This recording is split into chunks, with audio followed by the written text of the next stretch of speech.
Bonsoir le monde. Pour faire suite à ma vidéo sur les esprits, je vous propose cette petite capsule pour parler de l'au-delà et des phénomènes paranormaux.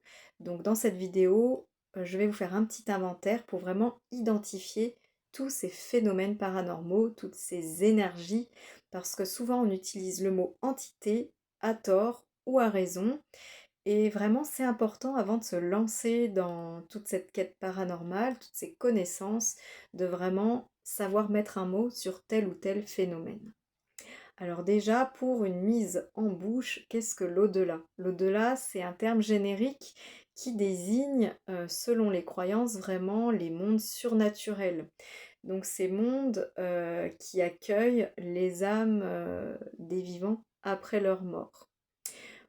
On pourra utiliser d'autres termes pour parler de l'au-delà. On parlera alors d'outre-monde ou d'inframonde. Donc voilà, c'est quelques mots sur l'au-delà. Avant de parler de choses un petit peu effrayantes, des choses qui nous font poser question, des choses qui font sensation, parlons des êtres chers. Qu'est-ce qu'un être cher? Un être cher, c'est un défunt. Donc c'est vraiment quelqu'un qui comptait pour vous sur Terre et qui est décédé. Et l'être cher, c'est vraiment l'amour, les souvenirs qui vont nous relier à cet être cher, donc cette âme qui était proche de nous.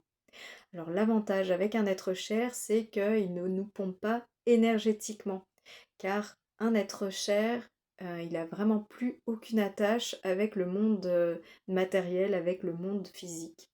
Alors pour les personnes qui aiment communiquer avec les défunts, j'encourage à vraiment s'adresser à eux avec bienveillance, remémorer les souvenirs, pourquoi pas pratiquer des rituels des ancêtres ou des défunts.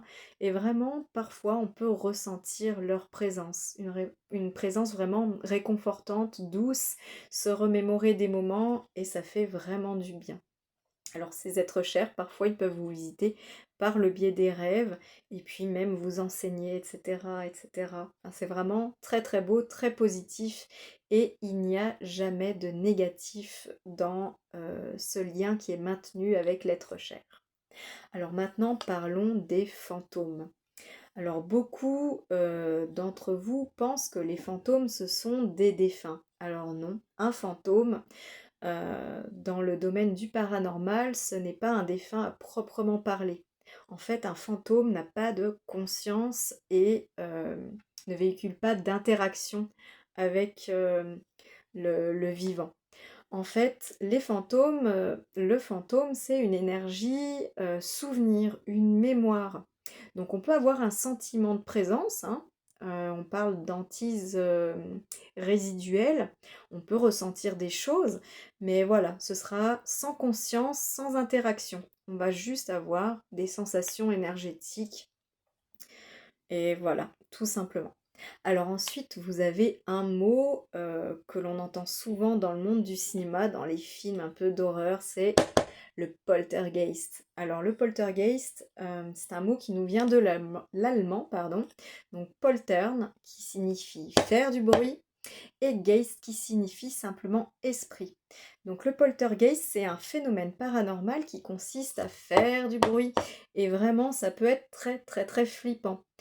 Donc aussi, le poltergeist, il peut se manifester par le fait de déplacement d'objets, des trucs qui volent à travers la pièce ou voilà, qui bougent. Il peut y avoir également des apparitions ou des disparitions d'objets, ou encore bien d'autres phénomènes un peu étranges comme des ampoules qui claquent, une porte qui se referme ou voilà, des choses qui bougent alors que ça ne devrait pas bouger. Donc les poltergeists, a priori, sont des manifestations qui sont rationnellement inexplicables. Mais bon, avant de crier au loup, avant de dire qu'il y a un poltergeist à tel ou tel endroit, il faut vraiment s'assurer des facteurs environnementaux, de tout ce qui est matériel, l'électricité si elle est bien faite, s'il n'y a pas de courant d'air, etc., etc. Souvent, ce sont simplement des phénomènes dus à l'air, dus à la chaleur, ou au vent, ou à une électricité qui n'a pas trop été bien faite. Mais voilà, ça peut exister. Alors moi, personnellement, quand j'étais adolescente, je devais avoir 14 ans, je devais me rendre au collège et je pensais qu'il y avait mon frère à la maison. Mes parents étaient déjà partis au travail et ce fameux matin, j'entends respirer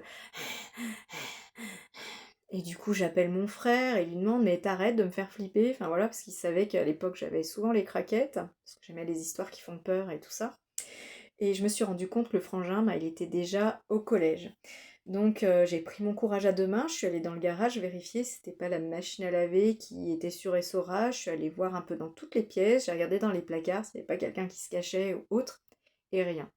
À l'heure actuelle, aujourd'hui, je ne sais toujours pas si c'était quelqu'un qui me faisait une blague, si c'est mon cerveau qui travaillait dur de la cafetière ou si c'était un phénomène paranormal.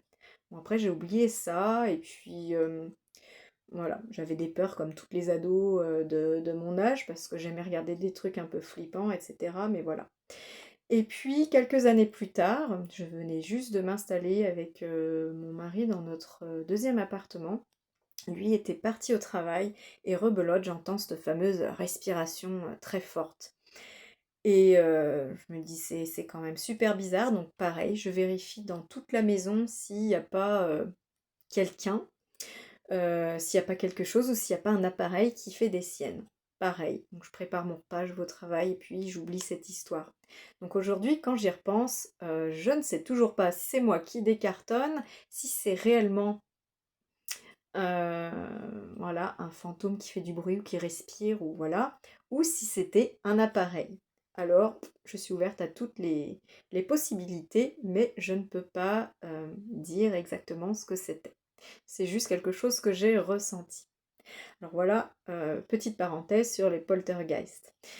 Alors ensuite, nous avons l'ectoplasme. Qu'est-ce qu'un ectoplasme? Eh bien, c'est une sorte de nuage qui peut être noir, gris ou blanc, et qui va tourbillonner en fait au-dessus du sol. Et cet ectoplasme, voilà, va pouvoir se déplacer très très vite. Alors on a quelques exemples dans le cinéma, hein, des ectoplasmes. Bon, après, on fait de ces créatures de l'au-delà des monstres vraiment affreux, hideux, etc., etc. Mais voilà, si ce n'est le fait qu'elles se déplacent, qu'on peut ressentir des énergies, etc., etc., elles vont pas vous manger. Alors, l'ectoplasme, parfois, il peut se transformer en apparition brumeuse. Voilà, alors ça peut être très effrayant, hein. Les films arrivent assez bien à reproduire ce que les gens verrais, a priori. Mais bon, je n'ai jamais vu d'ectoplasme, donc voilà, je vous explique simplement ce que c'est. Ensuite, vous avez les orbes fantômes. Alors ça aussi, c'est un mot, une notion qui fait beaucoup parler d'elle, parce que les orbes fantômes, dans le monde du paranormal, c'est simplement une boule de lumière translucide. Alors on peut ressentir des énergies ou pas, voilà, mais c'est une boule de lumière translucide.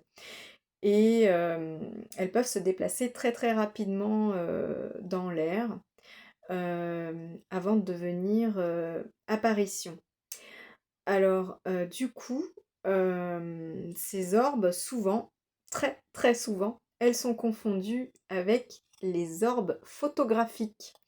Alors, j'ai rencontré pas mal de gens qui chassaient les orbes, et du coup, bah, on se mettait dans le noir avec l'appareil photo en mode caméra, la lumière, le flash ou l'infrarouge, et finalement, on voyait plein de trucs, des petites boules brillantes voler devant nous, puis quand on bougeait les bras, ça bougeait, donc ce ne sont pas des orbes fantômes, ce sont bel et bien des orbes photographiques. Donc c'est un phénomène lumineux. Donc c'est pas parce qu'il existe plein de phénomènes paranormaux que voilà, on doit croire bêtement et aveuglément tout ce que l'on voit. Il faut être quand même un peu rationnel là-dedans. Donc voilà, les orbes, quand vous avez l'appareil photo ou le flash ou l'infrarouge, voilà, c'est simplement un phénomène lumineux. Et les orbes fantômes également ne sont pas à confondre non plus avec les lucioles. Vous savez, quand vous promenez l'été puis que vous voyez des petits machins jaunes fluo en forme de petites boules se balader, vous dites: «Ah ça y est, c'est des orbes fantômes. Eh bien non, ce sont simplement les lucioles qui font leur parade nuptiale. Donc voilà, soyons rationnels. Je ne dis pas que tout est explicable, mais voilà, il faut faire attention. Alors les orbes fantômes également ne sont pas à confondre avec tout ce qui est feux follets chimiques. Vous savez, ces feux follets que l'on retrouve quelque temps après le décès des personnes ou sur les marais. Donc là, souvent, ce sont des phénomènes chimiques issus de la putréfaction. Donc ce sont des mélanges de gaz et ça va créer une lumière un peu bioluminescente. Donc voilà, il y a des choses qui sont réelles, tangibles et qui sont explicables par la chimie, etc., etc. Après, il existe des phénomènes paranormaux inexplicables.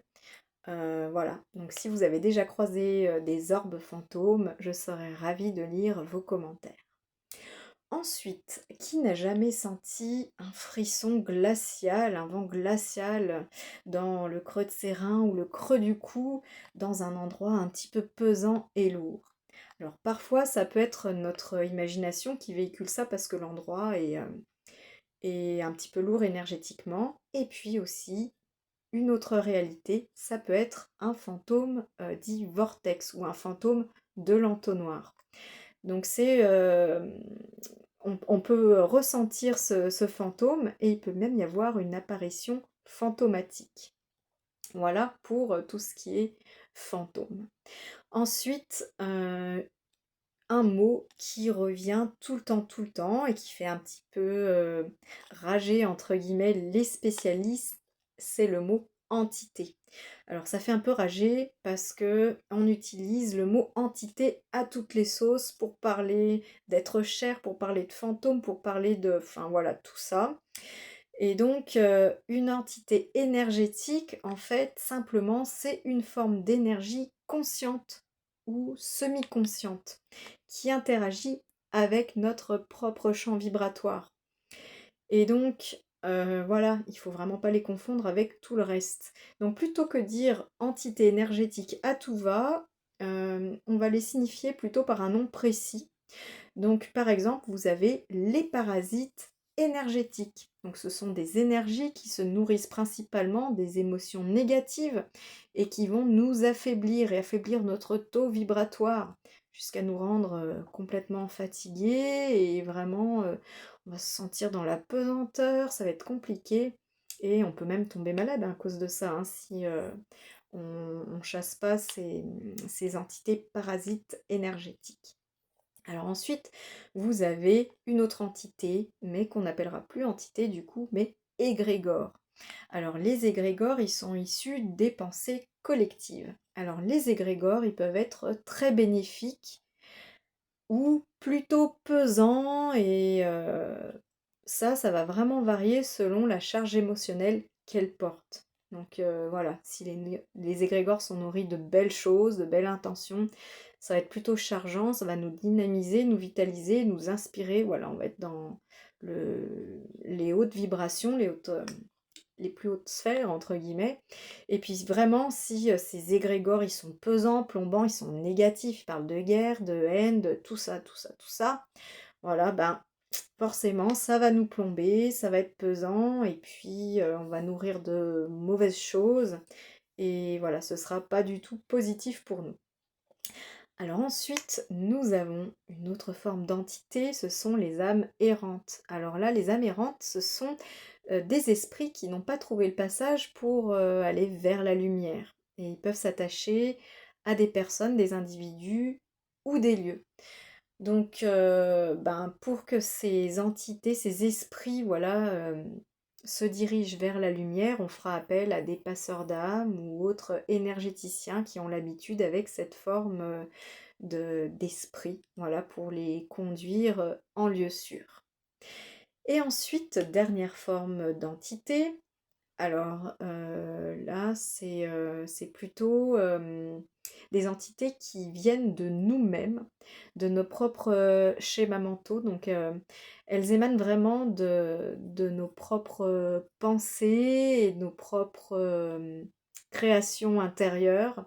Voilà, tous ces schémas mentaux répétitifs vont vraiment les amalgamer et avoir mauvaise influence du coup sur nous. En fait, c'est un peu le serpent qui se mord la queue. Plus vous nourrissez ces schémas mentaux répétitifs, négatifs, plus vous êtes dans cette spirale et plus vous restez dans cette spirale. Et voilà, on va rester là-dedans, rester là-dedans, rester là-dedans. Et ça influence vraiment nos émotions et nos comportements. Et ça fait boule de neige et ça continue et ça continue. Donc ça, voilà, on pourra traiter ce genre de entité, donc les formes pensées négatives, par le biais des énergéticiens, des hommes médecine, des chamans, voilà, vraiment pour soigner nos différents corps dans notre aura.